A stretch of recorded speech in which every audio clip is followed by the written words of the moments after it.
update just came out, and I'm going to be showing you everything new inside of here and some secrets. When you go to join your server, there's something brand new. Down here, it says view my badges. I wonder what that's going to be about. Let's find out. The first feature that's in the new update is the brand new build mode shop. You can see over on the right hand side here, a brand new button. And when you open that up, it'll show you a list of build mode shop items from past seasons that are now available. You can see, I already have them all unlocked basically, by the way. But if you take a look here, you can see that it says, earn build mode points by playing build mode. You can use them to unlock events, decorations, and survivor skins. Every 2 weeks, items labeled limited will refresh and new items will become available to buy. So in other words, the more you play build mode, the more you can earn these brand new build mode points. Another new button on the sidebar is this badge button right here. Server owners can configure badges in server settings. This means it's now possible to have real working badges inside of your map. If you go over into your server settings, you can actually see that if we scroll down here, there's a brand new button that says configure badges. You can go ahead and create a brand new badge. You can name it something like welcome to the server. You can give it any image ID that you want, any kind of decal, and you can set if it's active or not. But wait a second, how are we going to activate this badge? How are players going to activate it? Well, I think I know what it's going to be. There's a brand new block in here called the Badge Giver block. And inside of this block, you can either give it to all survivors, give it to all infected, and you can actually select what badge this actually activates. See, here's my badge right here. Welcome to the server. We're going to go ahead and select that. We'll give it to all survivors. And now all you have to do is simply take a button, a lever, any kind of activatable link, connect it to the block, and now whoever activates this button is going to get that badge in their map. So now when we go and click this button, we click it down here, and you can see at the bottom of our screen, badge awarded. Welcome to the server award. Is that sick or what? And if you open up the badges menu, you can actually see them all. The server badges and the badges that I've personally obtained inside of this map. And inside the circle is where you would insert your decal ID. You can have 12 free badges inside of your server. Another new feature is that when you click this little button down here, it's gonna make the menu so much larger. Look how much easier it is to see. Some of the stars of the show of this new update are the decal blocks. The decal blocks specifically, and the brand new texture block as well. Regular decal blocks are thin, you can walk through them, while texture blocks are solid. When you scale a decal block, it stretches the image, but when you scale a texture block, it actually scales. Well, except for the fact that if you go inside the decal block menus settings, you can actually see down here a new setting that says stretch. And if you go and uncheck that, and then you scale it, it'll duplicate it. If you want a full guide video on teaching you guys how to do some crazy stuff, like making a whole chicken jockey animation using just these decals, make sure you subscribe, turn on notifications, because I'm going to be posting that video really soon after this one actually. So it might be uploaded for you already. Ooh, look at this! The 4-lever puzzle from the Maple Donut Hideout. And it's a linked event as well. So if we want to take something like a power door, or should I say the bigger power door, which is another new feature, we can link this directly up to our new power door, and once we solve the actual puzzle, it'll open up this door, so let's give it a try. So I don't think there's any particular order on how to open these. I guess you just gotta figure it out until all of them are flipped in the same direction, and boom, the door will open. This door animation is so cool, by the way. And yeah, once you flip the levers, they cannot be unflipped back, which is nice. You've seen the regular escape door, and you've also seen the version of the escape door with the wood planks, but have you seen the new escape door? That's right. Throw out all these other ones because this one is super locked up tight. If you go inside the settings, you can set the door style. So maybe I want to change it to maybe metal. You can go ahead and change it to look like that. Or maybe instead, you want to go and change it to look like these ship doors as well. Also inside the settings, you can customize which outro cutscene you want to show. You can also select if it requires a key, if it requires the planks. So if we remove the key option, it'll make it to where it won't need a key. You can actually fully customize what puzzles are on this door. And in fact, if you escape through this door, you can actually select which badge you want to give the players. This makes it more like a real Piggy chapters. You've heard of the fire decoration, and of course you've seen rain or snow. But let me ask you something. But have you seen the smoke block? Even when I move it around right here, it's actually giving off smoke particles. So as you can see, here's the block right here. It is not a scalable block, but look how much smoke it's giving off. We can actually go and change that in the settings. We could set the opacity, so we set it to a lower number. The smoke is going to be much easier to see through. If we go over to size, we can set this as a larger number to make the smoke way larger. Look at that. That's crazy. You can make an entire fog in one singular area. You can go over to rise velocity to change it. So maybe we change it to the max number. We'll see what happens here. Oh, it's making the smoke rise up a lot faster and a lot taller as well. And if we also go down to time scale and we set that to a higher number, I think the smoke is going to rise a lot faster. I think maybe what we need to do is we need to set it to a lower number. We got to reduce this range here. This is just too much range for me here. And for time scale, if we take it and lower it to maybe 0.1, let's see what happens here. I think it just makes the smoke go a lot slower. And wait just a second. What happens if we use the paint tool to make this blue?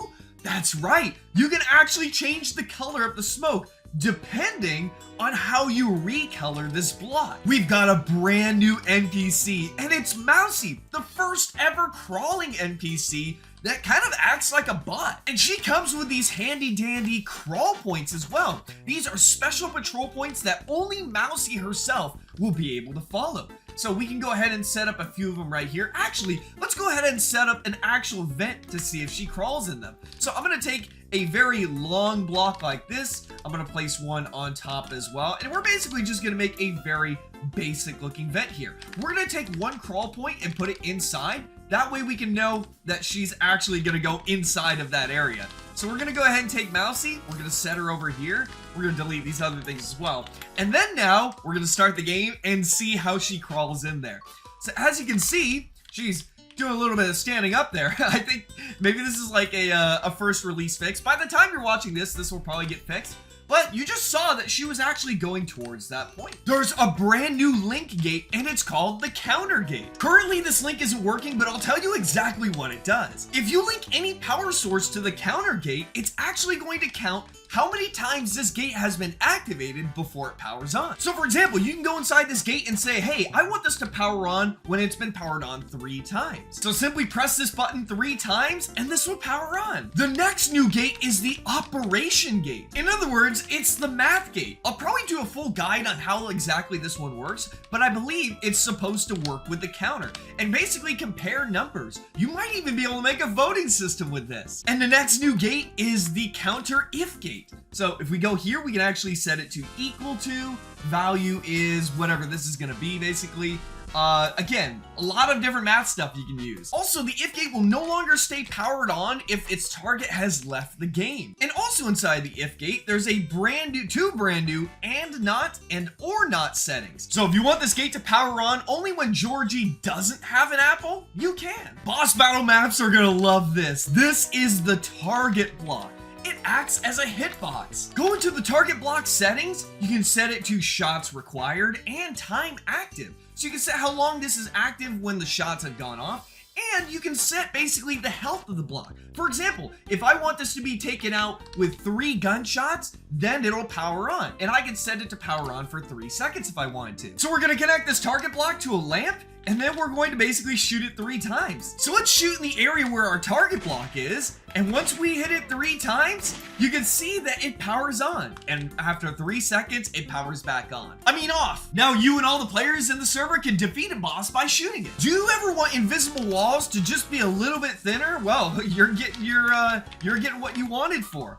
Look at this. We now have the invisible thin wall. It works, I mean, exactly as you think it would. It's basically a thinner wall that's invisible. If you've ever wanted stuff on your conveyor belt to move upward or downward, there's a brand new block for that. It's the sloped conveyor. It works exactly as you think it would. Now you can bring items and stuff going upwards, or if you want, you can now bring them back upwards. I think it only goes down right now. The chat command block will allow you to have your own admin commands inside of build mode. Sort of. Place down the block, place down if gate set to owner only, place down whatever you want it to be powered to. So let's just say I want to be able to teleport to my own special area. I can go inside of here and put in a command called teleport, and then set the time active maybe to be 1 second, or maybe even something lower, like I recommend if you're doing teleports, do 0.2 seconds. So now, no matter where I am in the map, I can give myself my own command by typing /teleport or whatever you insert. And boom, there it goes. It actually sends off the link. Now, if you remove this if gate, you can have this command work for all players if you want. Now, let's look at all the new decorations in the update. First, we got the barrier. This one's not recolorable, but it's from the Docks chapter. Then we got the cardboard box from House. This one actually is recolorable to whatever you want it to be. We have the dirt holes from the Outpost chapter where the soldier piggies came from. In fact, if you really wanted to, you could take a spawn block and put it on top of here so the soldier piggies look like they're coming out of it. The flat screen TV is now a thing in build mode, and you can also, just like the other ones, you can recolor it. So maybe I want to make the screen blue, and look at that. You got the food shelf from Mall. You can see you got a whole tray looking here and all that kind of stuff. It looks really nice. The loudspeaker from the station chapter is also here. You can see it's all set up real nicely, and this one actually looks really realistic too. The garbage bags are finally here. Now also Hyena can stop using NPCs for them. You got the luggage tray from the Safe Place chapter, and you can recolor that bottom area pretty well too. We got a brand new version of the couch. Wow, this is bright. I need to turn this down here. It is way too bright. But look how much nicer this brand new couch is. People are going to be going wild for this, and Piggy says. We have the old TV, the one from the Alleys chapter. This one you could probably make neon, and it would make more sense because you can recolor the screen. The server box is also a brand new one. This one actually has a light source on it. This looks really cool. I really recommend using this one, actually. We have two similar decorations. We have the Target stand, and we have the regular target as well. This one's actually going to work out pretty nicely if you incorporate it with the brand new link that I just talked about, which is the target block. You just put that on top of there, and if anybody shoots the target, well, there you go. We have the pizza box decoration from the very first chapter of Piggy. Kind of makes me wonder why the Piggy family was eating pepperoni pizza. There's also two new light sources. The first one here is the mounted light, which is perfect to have on walls, and it kind of angles like a spotlight, so that's actually pretty cool. And the other new light that's in the game is the modern lamppost. This one looks real elegant. I love this one. Next up, let's look at some brand new player models in the game. So if we scroll over here, the first one we're gonna see is the Willow player model. Finally, we're gonna buy that one. We also have the Z and the Zuzi player models as well. So now we can play as either of them. Now, even if you aren't gonna wear these, this also means that you can go into your game settings and change them as your survival model. So if we want to go and set everybody to be playing as Willow or Z or Zuzi, you can do that now. And that also means if you want to change people's player models inside the cure block, you can scroll down now and see you got Zuzi and you got the rest. Are you sick and tired of people stealing your knives and your guns? Well, fear no longer. Give to player is now a new setting in the item giver block. When you enable this, anybody who activates this block will be given the item directly in their inventory. So we'll simply take a button, connect it to this, we'll give ourselves the apple. And now when we press this button, look at the bottom of my screen, we got ourselves an apple directly in our inventory. Now, if you want to have an owner-only item like a trader gun, you can simply put an if gate between these. So you can just have the button going into the if gate going into here, and then simply just go ahead and set it to is owner right here, and boom. Now you won't have to worry ever again. You'll be able to get your items owner only without any worries. Just make sure you set the button to 0 seconds. I can't stress that enough. Speaking of the if gate, a brand new setting inside of here is has badge. So they can only activate this if they have a certain badge. There's a brand new game mode that you can play. It's called No Enemy Mode. So let's take the bot spawner right here and see if Piggy spawns in. I think this is a botless mode, which would be really nice. There's no countdown timer, there's nothing. Piggy hasn't woken up or anything like that. So this is great for minigame maps. This is awesome. But I wonder, does it apply to NPCs too? Maybe we'll put down some Foxies and a grandma here. Will they go away too on no enemy mode? Let's take a look and see.